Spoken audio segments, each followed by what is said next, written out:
Operation सिंदूर के बाद से पाकिस्तान लगातार एक झूठ फैलाने की कोशिश कर रहा है कि भारत ने उस पर जो हमले किए थे उसमें पाकिस्तान की जीत हुई थी, लेकिन सच्चाई से हम सब वाकिफ हैं।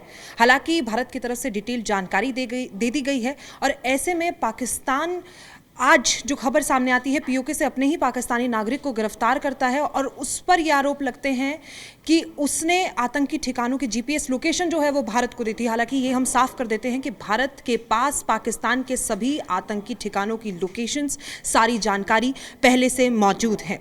तो इस खबर पर विस्तार से जानकारी के लिए हमारे वरिष्ठ सहयोगी अभय उपाध्याय जी हमारे साथ मौजूद हैं।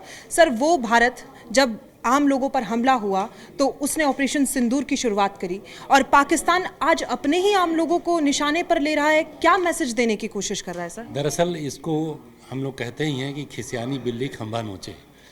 तो पाकिस्तान ऑपरेशन सिंदूर के बाद जिस तरीके से एक झूठा नैरेटिव फैलाने की दुनिया में कोशिश कर रहा था और जिसमें पाकिस्तान के ग्लोबल टाइम्स ने और शिन्हुआ संवाद एजेंसी जो है और उसके बाद तुर्की के भी सरकारी जो न्यूज़ एजेंसी है, इन लोगों के साथ मिलकर उसने पूरी दुनिया में झूठ फैलाने की कोशिश की कि जब ऑपरेशन सिंदूर के बाद भारत ने पाकिस्तान के ऊपर कार्रवाई की, उसके आतंकी ठिकानों पर हमला किया, तो जो पाकिस्तान ने जवाब दिया उससे भारतीय सेना के पांव उखड़ गए, भारत परेशान हो गया। ये कहानी उन्होंने फैलाने की कोशिश की। ये भी बताया कि F-17 जो उनका फाइटर एयरक्राफ्ट चीन से लिया है उसकी मदद से S-400 को उसने तबाह कर दिया। उसने ये भी बताया कि श्रीनगर एयरपोर्ट पर हमने बहुत भयानक हमला कर दिया। पाकिस्तान ने ये भी बताया कि भारत के सैनिकों ने आत्मसमर्पण कर दिया। तो जितनी झूठ हो सकती पॉसिबल था पाकिस्तान के लिए कहना, सारी दुनिया में उसने झूठ को फैलाया। भारत ने शुरुआत में 2 दिन तो चुप्पी साधे रखी, लेकिन उसके बाद विदेश सचिव विक्रम मिस्री आए और व्योमिका सिंह आई और कर्नल कुरैशी आई और इन लोगों ने सामने आकर तमाम सैटेलाइट की तस्वीरों के साथ ये सबूत पेश कर दिए कि हमने कहाँ कहाँ पाकिस्तान में हमले किए हैं। उन हमलों में न तो उसका पंजाब प्रांत बचा, न सिंध बचा, न खैबर पख्तूनवा बचा। मतलब हर एक सारे उनके जो प्रांत 5 हैं बड़े, उनके सभी स्ट्रेटजिक लोकेशंस पर भारत की मिसाइलें जाकर लगी। और उसमें सबसे बड़ा जो सेटबैक लगा था पाकिस्तान के लिए नूर खान एयरबेस, वो स्ट्रेटजिकली सबसे इम्पॉर्टेंट मिलिट्री एयरबेस है, जहाँ से सारे उनके जो मिलिट्री एयरबेस हैं वहाँ पर वहाँ के लिए वहाँ नीतियाँ बनती हैं, वहाँ से वो कंट्रोल सेंटर है उनका। तो सबसे इम्पॉर्टेंट स्ट्रेटजिक लोकेशंस पर जब जाकर भारत की मिसाइलें गिरी तो पाकिस्तान के पसीने छूट गए थे।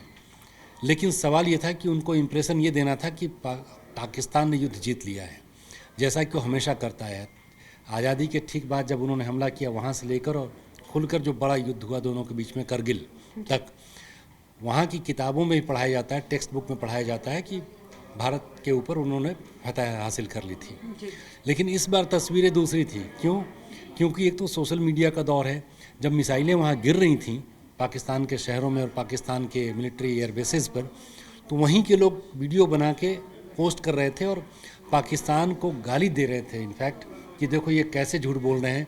ये कह रहे हैं कि ये कोई मशीन फट गई है, कोई पटाखे फूटे हैं। और वहाँ की तस्वीरें उसी वक्त आ गई थी जब लोग कह रहे हैं देखिए मिसाइलें आकर भारत की तरफ से गिर रही हैं, ड्रोन के हमले हो रहे हैं। तो ये तस्वीरें आनी शुरू हो गई थी 2 दिन के बाद से ही। और जब भारत ने सैटेलाइट की तस्वीरों के जरिए जब ये सबूत पेश किए, तब पाकिस्तान एक ऐसी जगह पर आ गया जहाँ उसके सामने अपना चेहरा छुपाना बहुत बड़ी चुनौती बन गई, क्योंकि सच्चाई सामने थी और पाकिस्तान जो लगातार झूठ बोल रहा था वो भी सामने था। तो ऐसे में अब उसके सामने सवाल यह है कि उन मुद्दों से ध्यान कैसे हटाया जाए। तो अब वो अपने ही लोगों को बलि का बकरा बना रहा है और ये मैसेज देने की कोशिश कर रहा है कि जहाँ पर हमले हुए थे वो दरअसल भारत की काबिलियत से नहीं हुए थे, हमारे लोगों ने गद्दारी की थी। जबकि सच्चाई ये थी कि पाकिस्तान के कोने कोने तक जहाँ भी ऐसे ठिकाने हैं भारत को उसकी जानकारी शुरू से ही थी और सारे कोऑर्डिनेट्स हमारे सैटेलाइट्स के जरिए उपलब्ध थे। जी, साफ तौर पर बौखलाहट साफ है उनकी। ऐसे में ठीक है, हमने बात की कि हमारे पास जानकारी पाकिस्तान के लिए है, जितनी जानकारी हमें चाहिए, हमें इनपुट की ज़रूरत नहीं है, खास तौर पर पाकिस्तान के लोगों से तो बिल्कुल नहीं।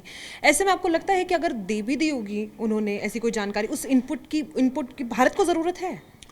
मैं वही कह रहा था कि जैसे भारत और पाकिस्तान के जिस तरीके से जैसे रिश्ते हैं हमेशा तल्खी भरे होते हैं, तो ऐसे में ये जासूस एक दूसरे के देश में काम करते रहते हैं। पाकिस्तान के लिए जासूसी करने वाले बहुत सारे लोग उस अटैक के बाद और ऑपरेशन सिंदूर जब पूरा हो गया उसके बाद भारत से गिरफ्तार किए गए। तो ये जो खेल है ये चलता रहता है, ये चूहे बिल्ली जैसा खेल होता है। हमारे जासूस उनके देशों में काम करते हैं, दूसरे देश में काम करते हैं, उनके जासूस हमारे यहाँ से जो बहुत ज़रूरी जानकारियाँ होती हैं वो निकालने की कोशिश करते हैं। लेकिन जहाँ तक इस ऑपरेशन सिंदूर के बाद आतंकी ठिकानों पर भारत की जवाबी कार्रवाई की बात है, उसमें ऐसे किसी इनपुट की भारत को ज़रूरत थी नहीं, क्योंकि हमारे सैटेलाइट्स अब इतने ज़्यादा इम्प्रूव्ड हैं, इतने उन्नत हैं टेक्नोलॉजिकली। ये पाकिस्तान का हर एक कोना हमारी नज़र में है और एक छोटे से छोटा वहाँ पर जो मूवमेंट है वो भी हमारे सैटेलाइट्स उसको कैच कर सकती हैं। तो जहाँ तक कोऑर्डिनेट्स की बात है और भारत के सैटेलाइट्स की बात छोड़ें आप, इनफैक्ट गूगल पर ही जाकर गूगल मैप्स के जरिए आप किसी लोकेशन को सीधे सीधे फाइंड आउट कर सकते हैं और फिर उसकी कोऑर्डिनेट्स भी पता चल जाती हैं।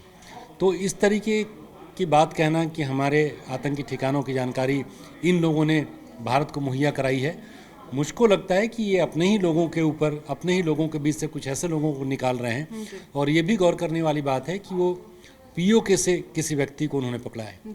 पीओके से पाकिस्तान सरकार का वैसे ही सौतेला व्यवहार रहा है और पीओके को लेकर, पीओके में आप जाएंगी और आप रिपोर्ट्स देखें तो देखें वहाँ न तो बिजली है, न पानी है, न मूलभूत सुविधाएं हैं।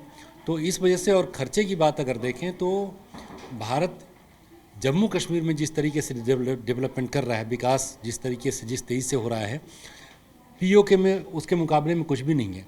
अब पीओके में लोगों ने खुलकर कहना शुरू कर दिया है कि एक तरफ जम्मू कश्मीर की स्थिति आप देख लीजिए और एक तरफ हमारी स्थिति देख लीजिए, तो कहाँ तो पाकिस्तान अपने लोगों को इस भ्रम में रखता था कि जम्मू कश्मीर को हासिल कर लेंगे हम, वो पाकिस्तान का हिस्सा बन जाएगा। अब पीओके में इतने ज़्यादा आंदोलन खड़े हो रहे हैं कि पाकिस्तान सरकार को ये डर लगने लगा है कहीं पाकिस्तान पीओके ये मांग नहीं करने लगे कि हमको भारत में मिला दिया जाए। तो इस वजह से ऐसी किसी आवाज़ को दबाने के लिए भी एक तरीके से आप कह सकते हैं कि पाकिस्तान की ये एक दोहरी चाल है कि उस वहाँ के लोगों को फंसा भी दो और ये डरा के भी रखो कि अगर आप इस तरह कोई आवाज़ उठाते हैं, कोई ऐसी बातें करते हैं तो आपके ऊपर हम इस तरीके से कार्रवाई करेंगे जी। और ऑपरेशन सिंदूर के 4 महीने पूरे होने को है, ऐसे में ये दावा 4 महीने पूरे होने के बाद ये दावा किस तरीके से अहम है आप देखते हैं? वही है, पाकिस्तान चूँकि अभी तक इसके पहले जैसे ही ऑपरेशन सिंदूर ख़त्म हुआ उसके बाद से उसने एक नैरेटिव फैलाने की कोशिश की जिसमें वो बुरी तरीके से नाकामयाब रहा। अब उसके सामने चुनौती ये हो गई, अभी फ़िलहाल पाकिस्तान में इसके बाद एक बड़ी समस्या वहाँ की सरकार के लिए हो गई।